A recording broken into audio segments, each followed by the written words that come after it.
So it is my great pleasure to introduce Isaac Khor today. Isaac started at Clark about 3 years ago, and he's going to graduate this spring with a double major in computer science and mathematics.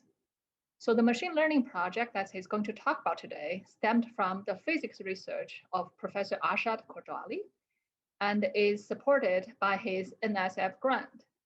So Professor Khorjali and I started to talk about this problem back in spring 2020. But the project really took off when Isaac joined us, and we hope to finish a paper in the near future. So today, Isaac will talk about the research problem and the major results so far. And Isaac, the floor is yours now. Today, I'm going to mainly go over what I did for part of my summer. I worked, as Professor Han said, with Professor Khorjali and Professor Han on applying machine learning to several physics problems that popped up in Professor Khorjali's research, mainly on predicting the growth of erosion of channels. So in nature, there are a lot of patterns that look like these, right? You have rivers, you have trees, and these are light and soap films. And what they have in common is that usually they start at a small origin point and then they grow over time with some sort of systematic process. And what we're trying to do is, because these are usually isomorphic to each other, we're trying to see if we can predict the final outcome of some of these channels using either only an initial condition, some kind of time step intermediary, or a series of time data. So in order to study the problem, we simplify it down to a very simple problem. We have a rectangular domain, something like that, something like this, and we have a grid, a 200 by 200 grid of random material, and then we poke holes in the top left and top bottom and the bottom middle over here, and then we simulate fluid flow from these two origin points all the way down. And as fluid flows from here to here and from here to here, the erosion, this piece here will start to erode, and the erosion will grow to the left inlet or the right inlet, or potentially both. You can see over here some of the simulation, some of the code we put up for simulating the growth of these channels. So sometimes they grow left, sometimes they grow right, sometimes they grow both, and I don't have an example over here. Right. So how that works is just right. We can vary how fast. Right. The few things we vary is how fast the fluid flows, where we poke these inlet holes at, where we control the outlet holes. But for now, we just do a very simplified problem, right? 2 inlets at the top left and the top right, and at the bottom middle. And how quickly, at what time step can we accurately predict whether the final outcome will grow left, grow right, or grow to both sides? Right, we're going to approach, right, to summarize many weeks of attempts. Well, we're going to go through this problem with several different methods, one of which is, right, which first we do several sanity checks with just simple statistical techniques and several classical machine learning techniques, right? People in data science will recognize, machine learning will recognize decision trees, random forests. And then we try a convolution neural networks, and later I've tried some recurrent neural networks, right, to accept time series data to see how well it generalizes. Right, so we have about 6,000 simulations with randomized initial states, and each simulation has 200 time steps, out of which we extract 40 images at regular intervals. So we have about 250,000 images generated over the course of about 2 weeks, running on like 5 nodes on the high performance cluster, which I am a sysadmin of. And I also wrote some code to algorithmically classify all of these images, right? Obviously, if there's a black thing up here that goes left, obviously if there's a thing up here, it goes right. If there are black things on both top left and top right, it goes on both directions on time step 150 to about 200, which is when most of these simulations reach a steady state. So just as a sanity check, right? To make sure this is a non-trivial problem to solve, what if we just divided the image straight down the middle and then just summed up, right, the left half of the image and the right half of the image? Right, each of these are pixels. We can just add them all up, and as you can see, at t equals 0 or even t equals 75, right? There's no clustering. There's no easy clustering discernible, and no, I don't know of any machine learning algorithm that will pick up patterns in these because they're fairly uniformly distributed throughout the band, right? Obviously, at the very end, when the simulation is ended, they cluster and they separate out, but at t equals 75, which is what we're most interested in, because 75 is when the most active area of growth, right? When we really would like to see the prediction, they are still not very well clustered. So we can confirm, I guess, indeed, this problem is non-trivial. We can't just, hey, divide the image in half, add up each half. Will that give us any good, interesting results? So the next thing I tried is some random forests, right? Some decision trees and random forests, right? All of which require us to extract more data than just a raw image, right? Because to prevent overfitting, because otherwise we have a 200 by 200 image with something like 40,000 features, most of which are highly correlated with each other, which will make the decision tree overfit quite easily, as most of you who have taken data science will know. The main features we're going to work with for the purpose of this, that we settled on after many, many iterations, is that from the furthest channel, we reduce the image down to a 50 by 50 from a 200 by 200, and then we take the top 15 rows where the channel has grown.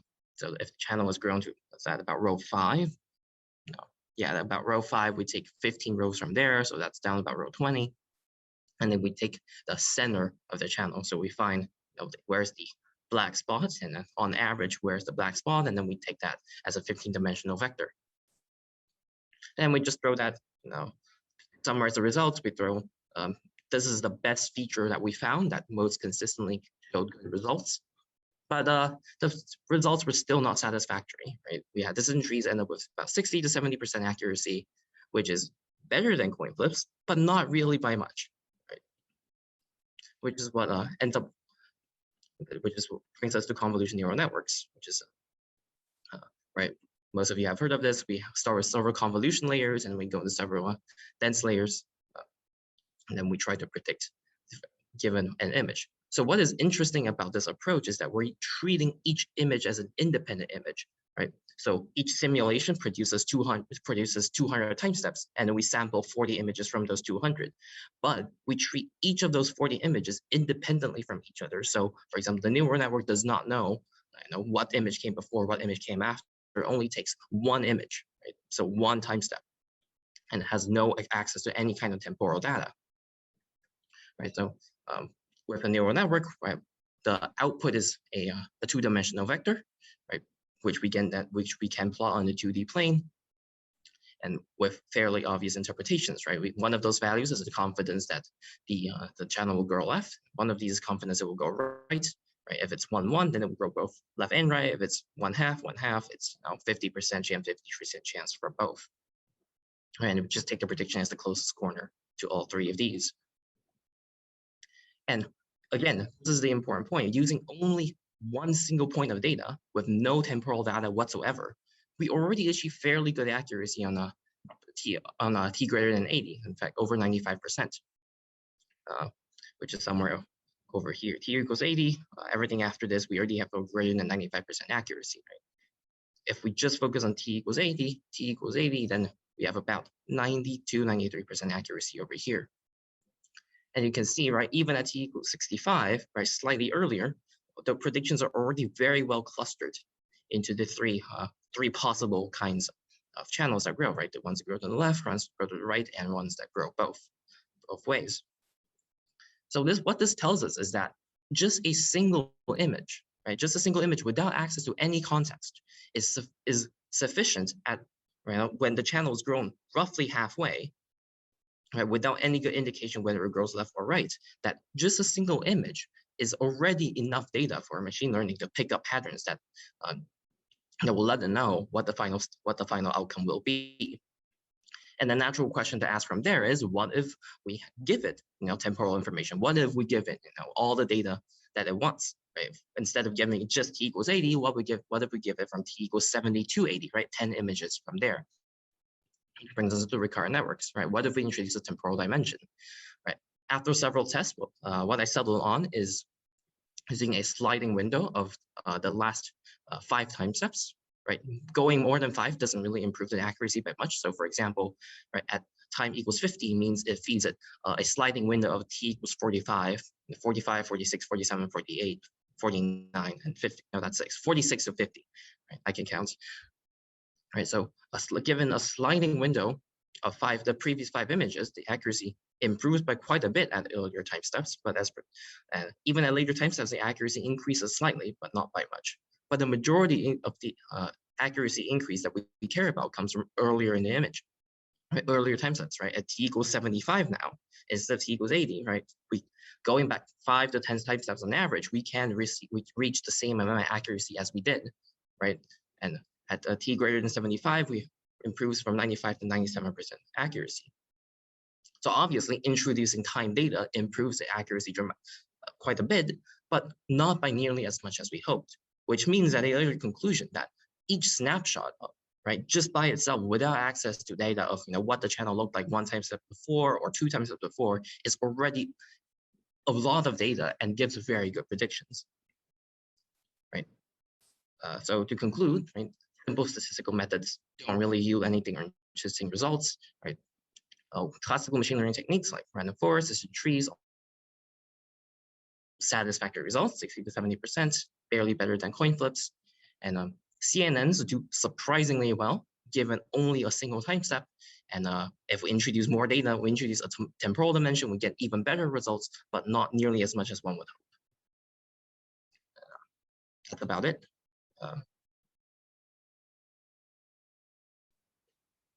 So I have a question, which I probably should have asked much earlier on. So you're using machine learning to predict where the channels go, is that right? Yes. And how, so you look at a lot of images, and you learn something from those images. So presumably you're taking the images where you do have these bifurcations or whatever, and you're comparing them to what actually happens. Yes. Yeah. To evaluate the quality of the prediction. Correct? Correct. Yeah. For example, so we take one of these images over here, right? For example, this, right? This one, my mouse is hovering over. Right? We know that it went left, for example, and then we feed it into the CNN, and CNN says, "Oh, it went right. That's wrong." Right? I see. Okay.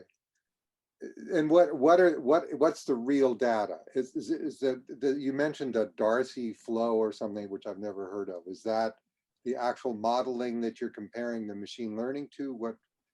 So what happened is in Professor Kujoli's lab, what they did was they would take out an actual little plastic box, fill it up with soil or some other kind of semi-permeable material, and then let water flow through it, and have with an actual camera take images. And then we'd write code to simulate that flow, because this is fairly well understood physics problem. Right, and then we will write code to simulate and compare it, and it matches fairly well with real experimental data with actual physical semi-permeable material on a plastic plate. Okay. Thank you. Yeah. So you're comparing it to the real world. Yeah, with real soil on real plastic as it plates. exists on the second floor of our building. Yeah, exists in the physics department somewhere over there. Okay, cool. Thanks. I have a question. Have you tested how dependent your results are on the resolution of the images you use? Like, I'm wondering if you artificially make the images a lower resolution, is it a lot harder to make the predictions? Oh yeah, so one thing I didn't mention is the CNN operated, I think, so the images are all simulated on a 200 by 200 grid. And then in the images, I'm pretty sure we downsample all down to 50 by 50. So I haven't done it on a 200 by 200, but that's a good question. It may increase, but we're already getting pretty good results with only downsampling to 50 by 50. So we saw no reason to go, to increase the resolution of our images. I think it would be interesting to see, though, because then you might know if there's something you can see at that higher resolution that actually does determine what happens. You would know, oh, maybe we can go even farther back and predict it even earlier if you can see those really fine details. Yeah, and the main worry there would be would be overfitting, right? Because what's happening is, we have a very complex set of initial conditions, basically, right? 200 by 40,000 initial conditions, and then all of those would influence, in a very chaotic way, what the final outcome is. So the worry is that the machine learning will pick up on, instead of how the initial conditions, influence the final result. Instead, we'll pick up, oh, if this specific cell is this, then it will do that, right? And what we have found is that one of the things we did is we trained purely on just the initial conditions. I'm glad you brought this up. So t equals 0 over here, you can see it's just nothing but a randomized set, right? So all of these are somewhere between like 0.9 or 1, fully between partially filled or fully filled. So we train the neural network purely on this and nothing else. And I think I have the results somewhere back here. No, I do not. Yeah, that's one of the things we did, and the results were pretty bad. I think we got something like 60%, 55%, 60% accuracy, and I'm pretty sure that was all overfitting. So just given the initial conditions, the network can figure out basically nothing, is what we found. Nice. That's very interesting.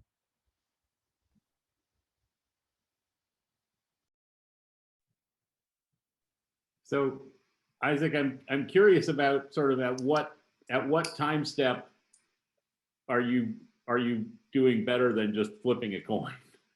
I mean, we always do better than flipping, right? We always do as well as a coin, right? If we ever do worse than a coin, we're doing something terribly wrong. Right. Yes. Right. But so it looks like your accuracy gets better than 0.5 as early as maybe 30 or something like that.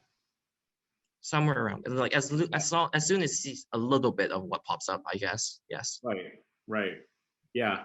I'm just trying to figure out, so many machine learning problems kind of have, there's a kind of gold standard, associated with human performance or something like that. And this pretty clearly, I think, is not one of those situations, right? I'm guessing that even if you gave fluid mechanics experts or, the people who build levees and things like that, this problem, they wouldn't do any better than your system. Yeah. So yeah, one of the initial goals we were set up with was to compare this to human performance, right? At what point can we do better than humans? But then we realized, wait a second, right? We have millions of data points, even if we handed it all to fluid mechanic experts, right? So what we did is Professor Pedrolia and a few of his lab assistants with it that manually tried a few images, and we found that, other than images like this at 150, where, okay, it's probably going to go left here. It's all a 50-50 guess, right? So we didn't really go down that path much further. Okay, so humans don't do better than 50-50 until around 100 or something like that. Yeah, until you can kind of see, oh, it's going to lean that way, and okay, we're pretty sure it's going to lean that way. Right. I have a question. Yeah, go ahead.